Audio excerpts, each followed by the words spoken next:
beyond all my limits. I'ma put everything in it. I'm in this life to win it, and this is just the beginning. Do you want it bad? Do you want it bad? Do you want it bad? I'll fight till I collapse. So Dan, if I come to you first, because obviously we've had a chat with Graham. The boys are all saying, you've got 9 guys on the show. Rich said to me that, such an integral part of this big show. What was the thought behind that? Because as we say, we're used to seeing on the circuit you guys going out with 2 fighters, 3 fighters, maybe 3 and somebody going for a title. You've got 9. Yeah, well, we've tried to create this atmosphere at STMA Academy Reading, where we've got like a fight factory where we get fighters in, train them really hard. We do 36 boxing classes a month. I know the boys are trained really, really hard. We do a lot of heavy sparring. They get the best equipment there. We've got a massive gym, 2,500 square foot, the champion-sized ring, all the specialist training equipment, and they get really good coaching as well with the likes of Graham Corker. We've also got Tommy Johnson in the gym as well. So they put the boys through the paces, and we've got a really good atmosphere there where everybody wants to help each other out. It's kind of more than just a gym. It's more like a family where everyone wants to try and push each other and make sure that everyone's pushing themselves to the limit and improving every day. And like I say, they've got such a variety of sparring partners as well now. It's a massive gym with full-time gym, 100+ classes a month. So we created this thing that I saw in the US and in the likes of Marbella and Thailand, where it's a big gym where it's you can progress to the next level and you can become national or national champions or higher. And that's what we tried to create. So, we're really pleased. It's only been going a year and 4 months, and already we've got 9 fighters on this show, and we're putting everything into it. Graham is really dedicated. He's there literally every day. There's 7 early morning classes and a lot of evening classes, and the boys are going through their paces every single day. So, the ultimate aim was to get world champions and national champions, and I think we're on track to do that already. And this show, I went there in October last year. We had 4 fighters on it. It was Dan Urquhart fought on it.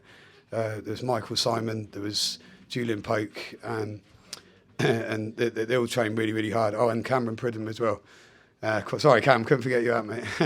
And to see that we had 4 fighters on that one back in October. Now we've got 9 fighters plus with Julian there's 10. So to be on that show, it's a great venue. When you walk in there, you get that kind of real buzz atmosphere. I had a world title in kickboxing in the past, 2011. I've had my last fight was a British title in 2019 in white collar boxing. But I've been to some really good venues. But that Meca here, and that it really is the home of boxing in Swindon. When you walk through the doors, you can see that kind of buzz, and the crowd love it. You've got a really good venue there, and it's really good matchups as well. The matching's done really well. Rich has done a great job. They're all pretty 50-50 matchups, so you don't know what's going to happen, on the night. And it's not like one-sided. They're all really even. So I know the crowd's definitely going to get the value for money on the night. Great, thank you, Dan. I'll come to your coach, Graham. As Dan said, the progress in such a short period of time. But Graham, having coached myself, which I'll talk to Dan later, because I started many years back with Mr. Frank Bowen. Oh, yeah. So we'll have something to chat about there. Yeah. 9 guys to prepare for a fight camp. As we were saying, Dan, 2 or 3 average, maybe somebody going for a title, making it 4. Yeah. But having to fight camp 9 guys, how did you even approach that? With difficulty, if I'm honest. Yeah.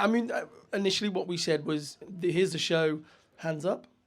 You give off everyone the opportunity. A lot more hands went up than I expected.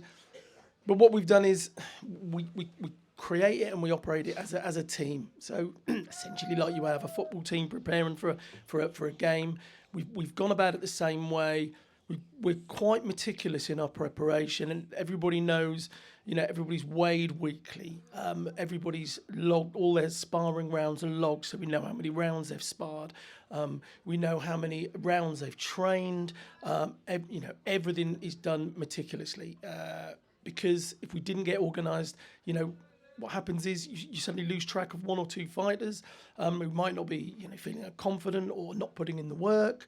And then, it's not fair on them because, they might fall behind and you need to be giving them some extra attention and extra support. So, yeah, it's been difficult. We've got a WhatsApp group, and every time I'll be pinging them saying, have you done your miles? And, have you done your kilometres?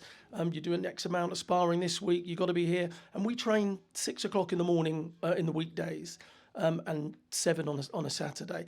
We're getting, along with these guys, we're getting another sort of 10 people. So we can get up to 20 people at 6 o'clock in the morning. So that shows the dedication that they've got. It shows that they are willing to sacrifice these mornings, and it makes it easier for me because I'm not having to phone people up and say you've not been training.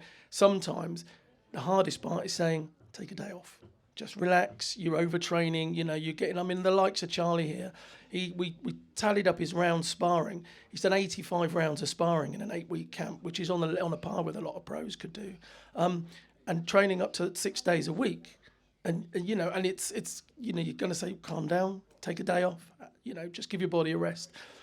It's a nice predicament to have in that sense. It's great that, they've got the dedication. But it's just trying to plan everything. I mean, we're planning the day, planning the night, planning who's getting their hands wrapped, et cetera, making sure people have got gloves and everything. So, yeah, it's been good, but with the help of Dan, this is the key thing because Dan supports us with the gym, supports us with the training, the facilities. I'll go to Dan and say, need more skipping ropes, need some more weights, this, that, and the other. It's brilliant. He supports us in every step of the way, and he has done since day one. So it makes it so much easier. Yeah. I'll come another word in a minute, Graham, but Dan, I want to pick up on that. I mean, we talk about teams, but it really does feel that this is a team approach, that it really is something that you are so passionate about, and also that from the top to the bottom, it seems that you've got every element covered here. Yeah, no, absolutely. Yeah, I mean, I know to be a champion, to be really high-level champion, you need to have the best equipment, to give yourself the best chance. So, I'll be honest with you, I remortgaged my house and put everything into this gym. I've spent a huge amount of money on this gym, but it's got everything in it. I mean, Rich has been down there. You've seen how good it is, right? I mean, you said to me yourself, you've travelled around the country and you've never seen a gym like it, right? But anyone can do that. Anyone can build a gym and put a load of money into a gym, but then it's just a gym. It's just somewhere you go and train and go home. Well, I didn't want that. I wanted it somewhere where you go there and it's like a family. The people, they're like brothers. They all help each other out and try and push each other and go that extra mile to be successful, right? I mean, that's how you become a champion. Now, I was a champion. I know how to do it, right?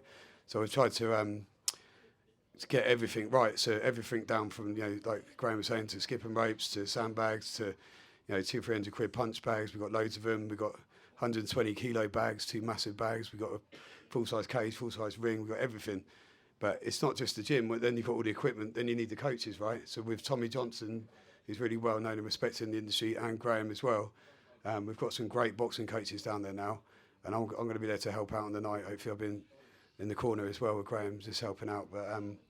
I'm not the head coach, but I'll gladly want to be a part of it. And I've got so many of my fighters who I've now got to know and respect, and I spar with a lot of them myself as well. And I want to be part of it on the night. I was going to go in the VIP, but I've changed my mind. I want to be in the corner now. So, Frank Bowen, who he trained me, right? I've been with Frank 26 years. I'm 42 and been with him since I was 16. So he knows how to create champions as well.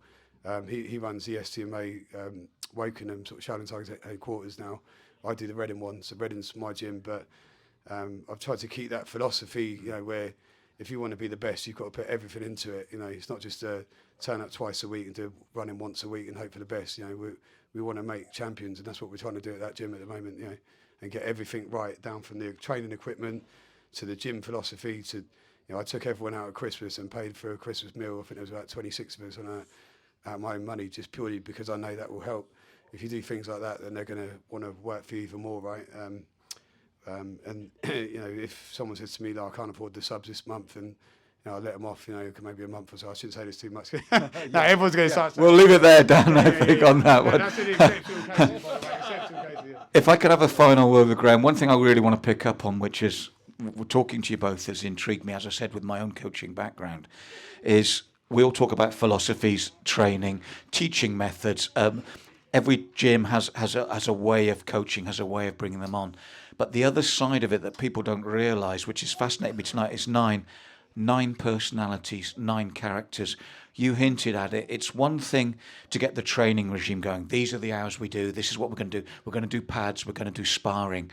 How are you going to manage 9 mentalities on the night? Because they're all individuals. Some are confident, some will be nervous, some will be further along. And I'm sure, without saying it, there'll be some you'll be more worried about than others. There'll be somebody going, that's what I'm trying to hard get my head around it with 9 fighters. I've done it. I've taken 4. I've taken 5 to a show, but I've never taken 9 because you worry about them as individuals as well, not just the way, as Dan said, you train them, their mentality for the fight. Yeah, and what I do is I speak to everyone on an individual basis. Everyone's motivated differently, individually. Everyone has their different anxieties. Some people are far more confident than others, etc., etc. And we do this throughout our training sessions. And I'll speak to people. I'll speak to people about either things they need to work on technically, but their mental preparation. When Cameron had his very, very first white collar fight, Cameron won't mind me saying he was full of nerves, and I've never seen a more talented lad with so much anxiety and for no reason.